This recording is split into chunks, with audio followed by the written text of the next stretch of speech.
Welcome so much to Cooking with Merryhope. You've clicked onto this video and I really appreciate. So kindly please stick up to the end so that we can finish cooking our yummy meal. You can see that today we are going to be preparing bean curry, or I can say bean stew. So please stick up to the end and don't forget to like the video. Welcome. We shall be using beans, and the beans I'm using are dry beans. So these ones are already boiled until they are tender. Then 2 medium-sized onion, green bell pepper, tomatoes, garlic, ginger, and our seasonings. Then we have salt, coconut oil, and some fresh coriander leaves. About the measurements, ensure you check the description box. I have already prepared the ingredients off camera. The only ingredient that I had forgot to mention is dark soy sauce, and I'm very fond of forgetting. I need to do better, but those are the ingredients. Let us start cooking. We will start frying our onions, and now we are going to put in our vegetable cooking oil and allow it to preheat just for some few seconds, and then we put in our onions. We stir them nicely so that they are well covered with oil, and we're going to cook them until they start to turn a little bit of color.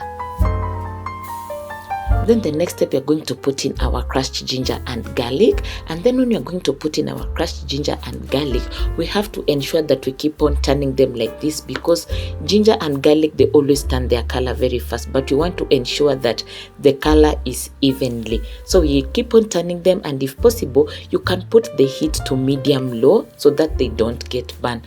You know, when the onions, they get burned, it always gives a very bitter taste. Or sometimes because it's a stew, they always float at the top. Ensure that you get your onions to this color. The next step, we're going to put in our tomatoes, and then we stir them nicely so that they mix up a little bit with the onions. And then you're going to put our seasonings.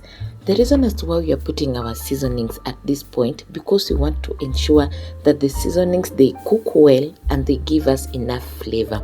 Especially this is a tip whenever you're preparing a stew. If you're using seasonings, ensure you put the seasonings at this point of frying, especially when you're putting in the tomatoes, because it's going to cook well and you're going to get the best flavor from the seasonings. After 2 minutes, you're going to check in, and you can see that the tomatoes have cooked so nicely and they've become so tender. We are going now to put in our dark soy sauce, and I'm only using a teaspoon of soy sauce. And then you're going to put in our remaining vegetables, that is the green bell pepper and carrots, and then you're going to put in salt to taste. Someone told me that if you want to get the correct measurement of salt whenever you are cooking, measure salt with your hands. I don't know how true that is, but it only worked with me when I'm cooking eggs, because whenever I'm cooking eggs, it's either chumvi itapita ama itakuwa kidogo. But at that time I applied that method, it somehow worked. Yes, I can say that. Maybe you can tell me in the comment section if it is true. How do you always measure your salt? Do you use hands, or maybe you just use your eyes, or maybe you wait until the ancestors tell you that is enough? Please stop.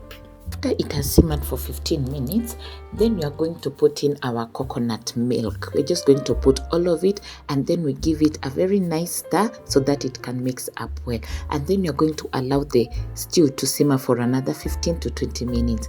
If you can remember when we were preparing dengu curry, I said whenever you are cooking any cereal stew, for example like these beans of ours and the dengu, allow the stew to simmer for at least enough time. You're going to get the best flavor. I let mine boil for 20 minutes. So after the 20 minutes, I switched off the heat, and then I put in the fresh coriander leaves.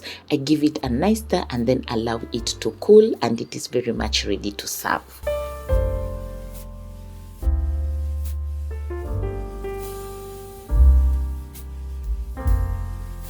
More tips, I have indicated them on the description box, and also the ingredients and the measurement that I have used, I have also indicated them on the description box. So ensure you check the description box. About this meal, it always acts as an accompaniment, and the main meal I like using whenever I'm using the bean curry as an accompaniment, it's either chapati or rice, but mostly I like using chapati. You can tell me also in the comment section, when you're preparing the bean curry, what main meal do you always like to use?